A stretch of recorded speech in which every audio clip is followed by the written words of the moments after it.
Hey there, soccer freaks. This is ATL On Fire, the podcast where we talk all things Atlanta United Football Club. So sit back, buckle up, enjoy.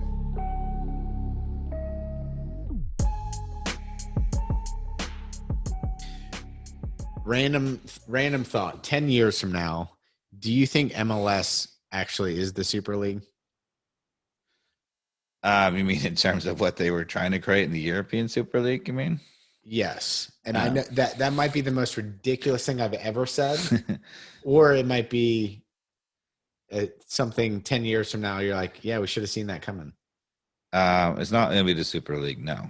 I would say, is there a possibility that in 10 years that MLS is a legitimate, as good as the European leagues? Yeah. I mean, I think that's possible. Well, the reason I'm saying this is because of the Super League. What it showed is a lot of the fiscal irresponsibility that's happening, especially in La Liga and in Serie A, where if you're bankrupt, you're bankrupt. It doesn't matter what the system is, right? And so it's also apparently not. Barcelona and Real Madrid can just keep spending. I don't get it. So I don't get it. But at some point, that does.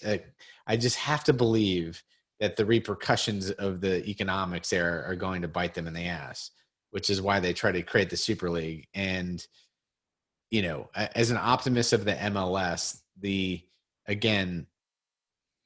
players that are coming to Atlanta United and more of the MLS teams from the South American side that would have previously gone to Europe clubs, and that actually maybe having an impact on their development of bringing in more international players to their academy systems early on is actually having an impact. And so if the MLS is starting to pick that momentum up, what does that mean for European soccer with, all of the South Americans who had previously kind of looked that direction? Well, a lot of the American clubs, do have financial power, even for the fact that the league isn't making, as much money as, Premier League. The TV rights are just ridiculous. But they have buying enough power to have really nice facilities to be able to, buy younger players and keep them a few years. So, I think you're going to, see that. There could come a moment when some of those players are not just trying to make the leap, use it as a stepping stone to Europe, and might stay. I mean, we're a long way from that now. But is there anything that MLS can do to be able to pay players more?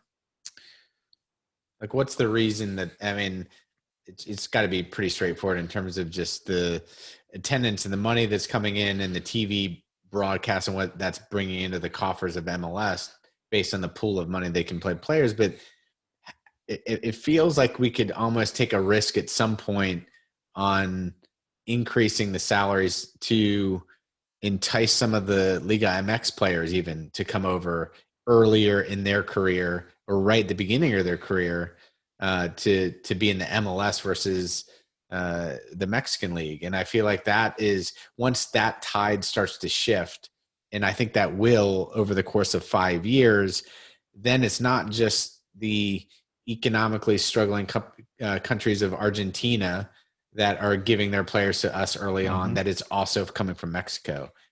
Well, what I would say is that, a lot of people probably don't know this, but we almost had a holdout strike in MLS this year.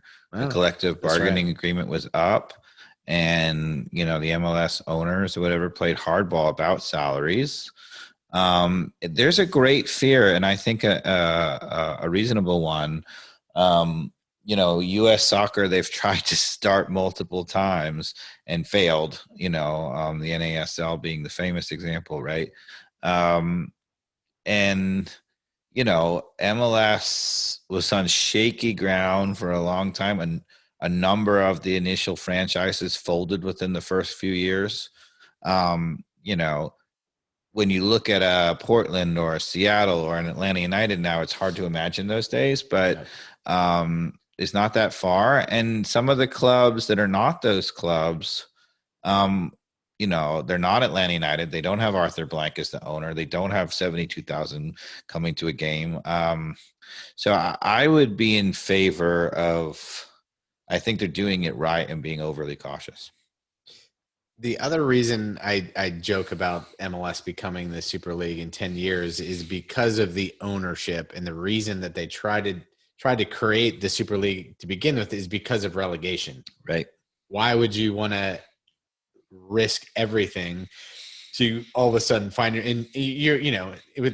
you gamble long enough, you're going to fall down the table. Yep. And that's what happened to Leeds United. They went down to the fourth division or whatever. Right? I mean, and if you're Glazer, you don't want that to happen. The depths of Mordor for Leeds. So that's the reason that all the U.S. sports are, again, more of a stable, closed system, is because of the finances of it. You can look, you can say that promotion and relegation is pure capitalism in the terms of the way it works competitively, but economically it's not the most capitalistic thing, because you don't want to play that risk of losing everything.